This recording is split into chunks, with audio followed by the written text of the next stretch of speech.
WQAD. This is News 8 at 9.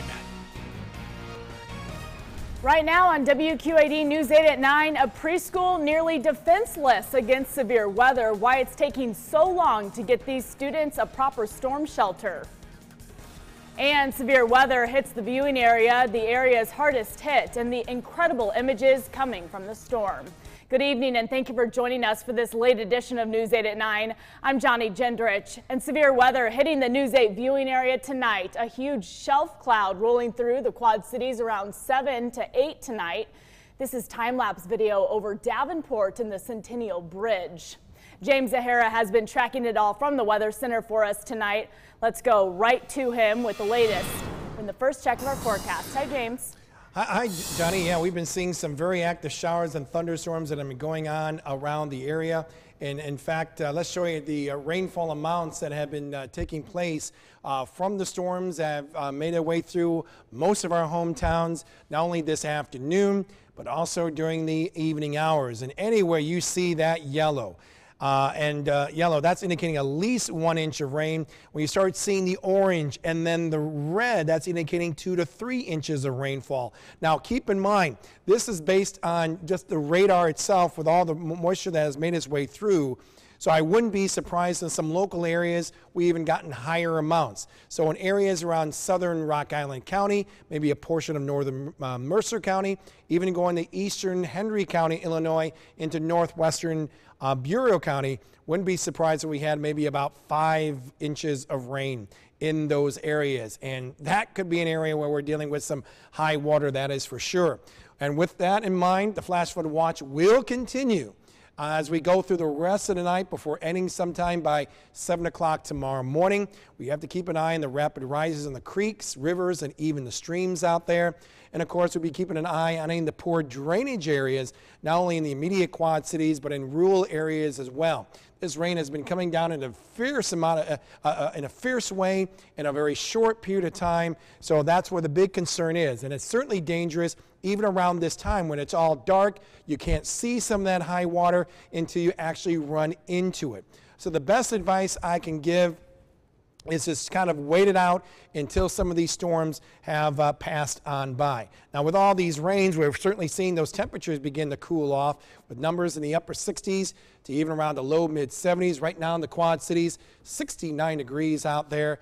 And yeah, we're not quite done with the wet weather yet. I'll show you how all this is going to track as we make our way through the night before the last of the raindrops ends, coming up in just a few minutes. Johnny? Very busy, James. Thanks a lot. Well, teachers at an Illinois preschool are worrying every time there is severe weather in the forecast. That's because it doesn't have a safe place for all the kids to be during a storm. News 8's Lauren Jackson tells us why it's taking so long to get this problem solved.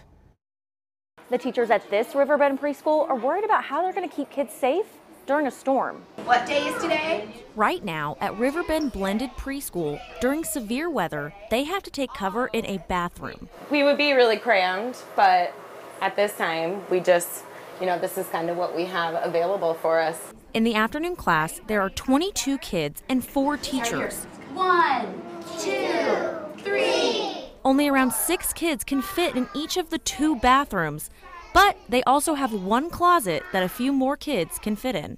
It's always kind of worried me, and I always hoped that we never had a storm, that, that we would have to worry about something like that. The school board came up with a solution. And this is what'll be placed outside. And agreed to spend $43,000 on a new concrete storm shelter for the school. It can hold up to 44 adults. It was supposed to be ready in July, but right now, it's just a pile of rocks. So you would just walk over here and it would be right here? Yep, and the door entrance should be right here.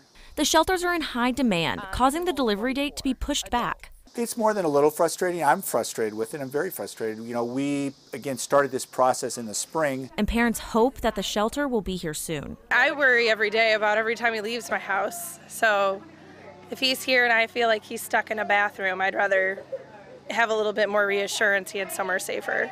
The superintendent says he hopes the storm shelter will be here in the next couple weeks. In Fulton, Lauren Jackson, WQAD News 8. The storm shelter is strong enough to hold up during an EF5 tornado. Jury selection is underway for Stanley Liggins' third trial, the man who's been convicted twice in the murder of a 9-year-old Rock Island girl. The trial is now being held in Waterloo. Liggins was convicted twice of first-degree murder in the death of Jennifer Lewis. Lewis's body was found near Davenport School. Both guilty verdicts have been overturned. Right now, the court is narrowing down a pool of more than 160 potential jurors. The trial will begin once 12 jurors and 3 alternates are selected. A Chicago man charged with the murder of a little boy in Davenport is now under arrest. U.S. Marshals arrested Trey Henderson in Gary, Indiana today. The little boy's mother, Jacqueline Rambert, was arrested last week. They're both charged in the death of 5-year-old Jashawn Bussell in May. An autopsy showed the boy died from blunt force injuries of the head. According to police, Henderson and the boy's mom say the child fell 3 times, including off the counter. But police say they failed to take the boy to the hospital. He passed away about a week later.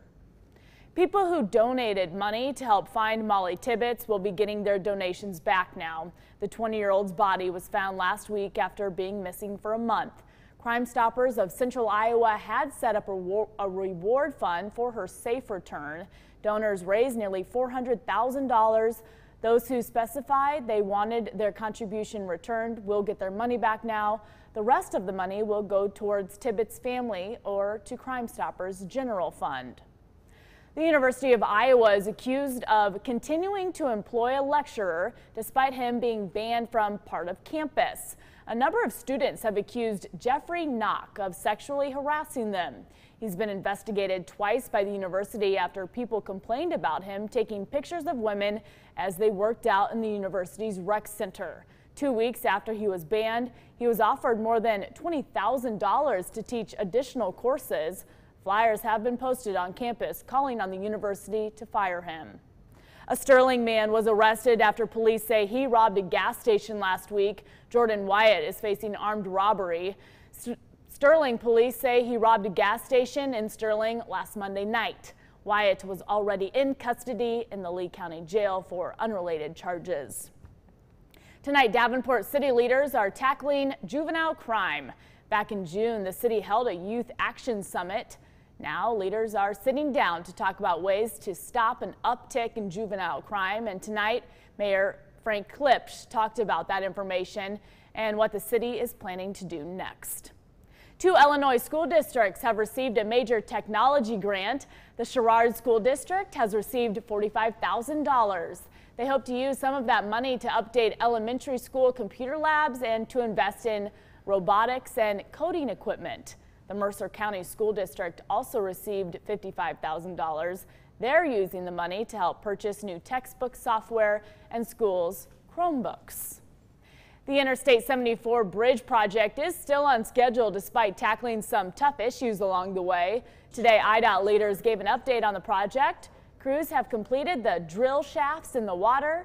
You can see the bridge decks and steel beams going up if you drive past. But the next phase is what really is going to get people's attention. This tide arch is coming in. You're going to see large cranes. You're going to see a cable stay system to actually hold this arch up as they build it. And you'll be seeing that from both sides of the river. And I think it'll be a lot of people will be looked at and be amazed at the size of it. Stage 2 of the project will kick off next year with major traffic changes, including road closures on Interstate 74.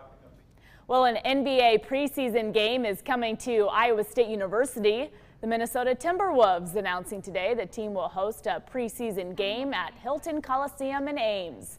The Wolves will play the Milwaukee Bucks on Sunday, October 7th. Just last fall, Wells Fargo Arena in Des Moines also hosted a preseason NBA game. Still ahead tonight on News 8 at 9, driverless tractors. Take a look at the possible solution to one of the biggest challenges facing farmers.